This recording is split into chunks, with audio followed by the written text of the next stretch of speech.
रविंद्र जडेजा मोहम्मद शमी की घातक गेंदबाजी के सामने ढेर हुए साउथ अफ्रीका के बल्लेबाज टीम इंडिया ने दर्ज की ऐतिहासिक जीत। नमस्कार दोस्तों, स्वागत है आपका एक बार फिर हमारे चैनल में। दोस्तों, भारत और साउथ अफ्रीका के बीच हुए बेहद ही शानदार मुकाबले का पूरा हाईलाइट तो हम आपको इस वीडियो में बताएंगे, लेकिन दोस्तों उससे पहले आप भी मोहम्मद शमी और रविंद्र जडेजा की घातक गेंदबाजी देखकर खुश है तो इस वीडियो को लाइक जरूर कर दें और साथ ही साथ अभी तक चैनल को सब्सक्राइब नहीं किया तो चैनल को सब्सक्राइब करके बेल आइकन जरूर दबा लें। तो चलिए दोस्तों, जानते हैं इस बेहद ही शानदार मुकाबले का पूरा हाईलाइट शुरुआत से ही।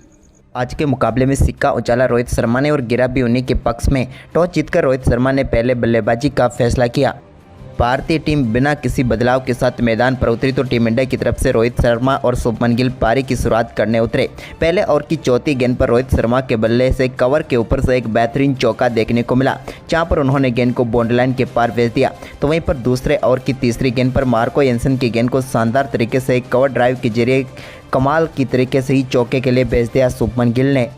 तो वहीं पर दोस्तों इसी ओवर की पांचवी गेंद पर भी उनके बल्ले से एक और शानदार चौका मिडॉन की तरफ से देखने को मिला और शुरुआती 2 ओवर में ही टीम इंडिया ने कमाल की शुरुआत कर दी। तो वहीं पर उसके बाद तीसरे ओवर में रोहित शर्मा ने दूसरी गेंद पर एक और कमाल का शॉट पॉइंट के ऊपर सही खेला और गेंद को बाउंड्री लाइन के पार भेज दिया। तो वहीं पर इसी ओवर की तीसरी गेंद पर भी उनके बल्ले से एक और शानदार चौका देखने को मिला। वहीं पर इसके बाद तीसरे ओवर की आखिरी गेंद पर भी शुभमन गिल ने एक और शानदार चौका मिड विकेट की तरफ जड़ दिया और दोनों बल्लेबाजों ने 3 ओवर में ही टीम के स्कोर को 35 रनों तक पहुंचा दिया। जबकि दोस्तों चौथे ओवर में कमाल की बल्लेबाजी करते हुए दूसरी गेंद पर रोहित शर्मा ने एक पुल शॉट के जरिए यानसन की गेंद पर शानदार चौका जड़ दिया। तो वहीं पर इसी ओवर की तीसरी गेंद पर भी उनके बल्ले से एक और शानदार चौका देखने को मिला मिडॉन की तरफ और बैक टू बैक इस ओवर में 2 चौके उनके बल्ले से देखने को मिले। जबकि पांचवें ओवर में भी कमाल की बल्लेबाजी करते हुए रोहित ने दूसरी ही गेंद पर एक और शानदार चौका जड़ दिया। लेकिन दोस्तों रोहित के बल्ले से इस मुकाबले का एक और शानदार छक्का पांचवें ओवर की तीसरी गेंद पर देखने को मिला,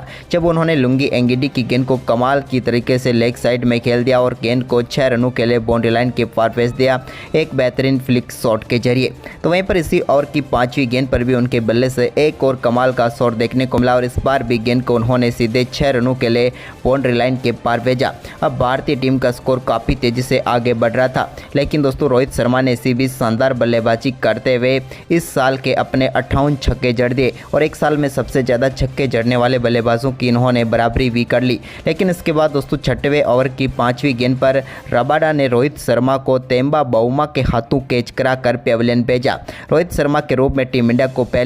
पहला झटका लगा, जहां पर रोहित शर्मा 24 गेंदों पर 40 रनों की पारी खेलकर पेविलियन लौटे। तो वहीं पर इसके बाद 7वें ओवर की चौथी गेंद पर शुभमन गिल के बल्ले से भी एक और कमाल का छक्का देखने को मिला, जहां पर उन्होंने शानदार तरीके से गेंद को स्ट्रेट डाउन द ग्राउंड 6 रनों के लिए भेज दिया मार्को एंसन की गेंद पर। इसके बाद 8वें ओवर की तीसरी गेंद पर विराट कोहली के बल्ले से भी एक और शानदार चौका देखने को मिला कवर ड्राइव के जरिए। तो इसके बाद 9वें ओवर की दूसरी गेंद पर शुभमन गिल ने एक शॉर्ट गेंद पर शानदार तरीके से गेंद को मिड विकेट की तरफ भेजा और एक और शानदार चौका बटोर लिया। अब भारतीय टीम का स्कोर एक बार फिर काफी शानदार तरीके से आगे बढ़ रहा था, क्योंकि अब विराट कोहली भी अपने लय में आ चुके थे। उन्होंने 9वें ओवर की पांचवी गेंद पर भी एक और कमाल का फ्लिक शॉट के जरिए बेहतरीन चौका स्क्वायर लेग की तरफ लगा दिया। तो वहीं पर इसके बाद 10वें ओवर की दूसरी गेंद पर भी उन्होंने एक और शानदार शॉट यहां पर मिड ऑफ की तरफ खेला और गेंद को बाउंड्री लाइन के पार भेजा। जबकि दोस्तों 10वें ओवर की तीसरी गेंद पर भी उनके बल्ले से एक और शानदार चौका मिड ऑन की तरफ देखने को मिला। अब भारतीय टीम ने शानदार परफॉर्मेंस करते हुए शुरुआती 10 ओवर में 1 विकेट के नुकसान पर 91 रन बना लिए। लेकिन दोस्तों इसके बाद भारतीय टीम को 11वें ओवर की तीसरी गेंद पर दूसरा झटका लगा शुभमन गिल के रूप में। शुभमन गिल को केशव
वहीं पर इसके बाद दोस्तों सूर्य कुमार यादव के बल्ले से 45वें ओवर की 5वीं गेंद पर मार्को येंसन की गेंद को उन्होंने शानदार तरीके से मिडॉन की तरफ खेल दिया और गेंद को एक बार फिर 4 रनों के लिए भेजा। तो वहीं पर इसी ओवर की आखिरी गेंद पर भी उनके बल्ले से एक और कमाल का चौका देखने को मिला एक्स्ट्रा कवर के ऊपर से, और इस ओवर में 16 रन बटोर लिए। तो वहीं पर इसके बाद 46वें ओवर की 5वीं गेंद पर भी उन्होंने एक शानदार कट शॉट के जरिए बेहतरीन चौका जड़ दिया बैकवर्ड पॉइंट की तरफ। लेकिन दोस्तों इसकी अगली गेंद पर वो रिवर्स स्वीप करना चाहते थे, लेकिन यहाँ पर गेंद उनके ग्लव्स पर लगी और शानदार तरीके से बेहद ही सुपरमैन तरीके से एक बेहतरीन कैच यहाँ पर पकड़ लिया क्विंटन डिकॉक ने, और सूर्य कुमार यादव की पारी समाप्त हुई, जहां पर उन्होंने शानदार बल्लेबाजी करते हुए 14 गेंदों पर 22 रनों की शानदार पारी खेली। वहीं पर इसके बाद दोस्तों विराट कोहली ने शानदार परफॉर्मेंस करते हुए 46वें ओवर की 5वीं गेंद पर कंगिसो रबाडा के एक और एक्स्ट्रा कवर के ऊपर से शानदार चौका जड़ दिया, और इस चौके के साथ ही वो अब 97 रनों पर पहुंच गए।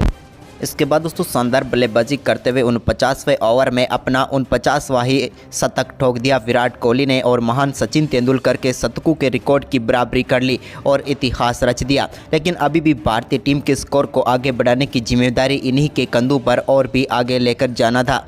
वहीं पर दोस्तों इसके बाद रविंद्र जडेजा के बल्ले से कमाल का एक शॉट देखने को मिला, जहां पर उन्होंने 50वें ओवर की दूसरी गेंद पर गेंद को सीधे 6 रनों के लिए बाउंड्री लाइन के पार भेजकर एक और शानदार छक्का लगा दिया और भारतीय टीम को 316 रनों तक पहुंचाया। इसके बाद दोस्तों अगले इसी ओवर की तीसरी गेंद पर भी रविंद्र जडेजा ने लॉन्ग ऑन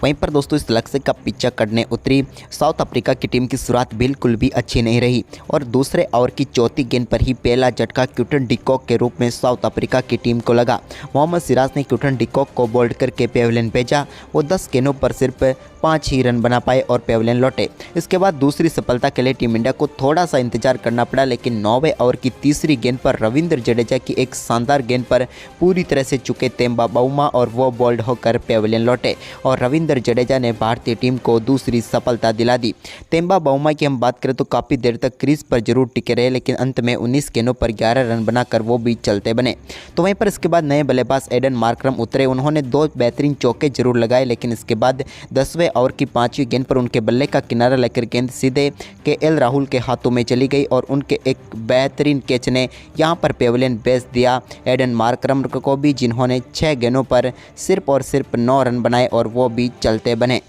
वहीं पर दोस्तों एडन मार्करम के आउट होने के बाद नए बल्लेबाज हेनरी क्लासन क्रीज पर उतरे, लेकिन उनको भी 13वें ओवर की 5वीं गेंद पर चलता किया रविंद्र जडेजा ने एक शानदार गेंद पर एक बेहतरीन रिव्यू भारतीय टीम ने लिया, और इस रिव्यू सक्सेसफुल हुआ और हेनरी क्लासन भी पेविलियन लौटे, जिनको रविंद्र जडेजा ने आउट किया। वो 11 गेंदों पर सिर्फ 1 ही रन बना पाए। इसके बाद दोस्तों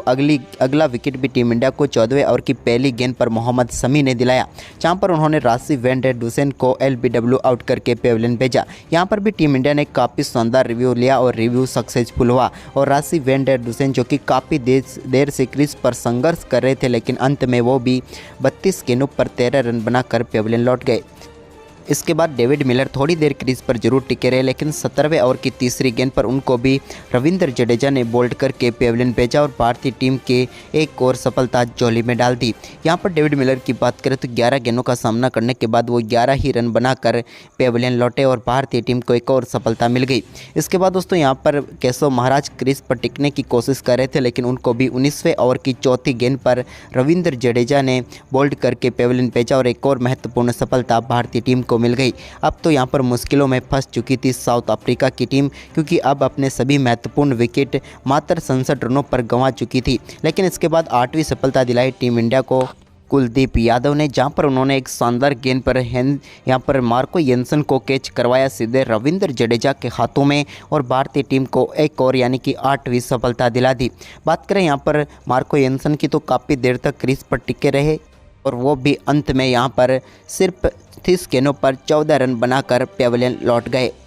वहीं पर इसके बाद दोस्तों रविंद्र जडेजा ने घातक गेंदबाजी करते हुए कंगिसो रबाडा को कॉटन बोल्ड आउट करके अपना पंजा खोल दिया और 5वां विकेट भी उन्होंने चटका लिया। इसके बाद दोस्तों मोहम्मद शमी ने टीम इंडिया को आखिरी सफलता दिलाई और मात्र 83 रनों पर साउथ अफ्रीका की टीम को ऑल आउट करके भारतीय टीम ने 243 रनों से इस मुकाबले को जीत लिया। तो दोस्तों आपको टीम इंडिया की ये जीत कैसी लगी, हमें अपनी राय कमेंट बॉक्स में जरूर दें और इस वीडियो को ज़्यादा से ज़्यादा शेयर जरूर करें। धन्यवाद दोस्तों।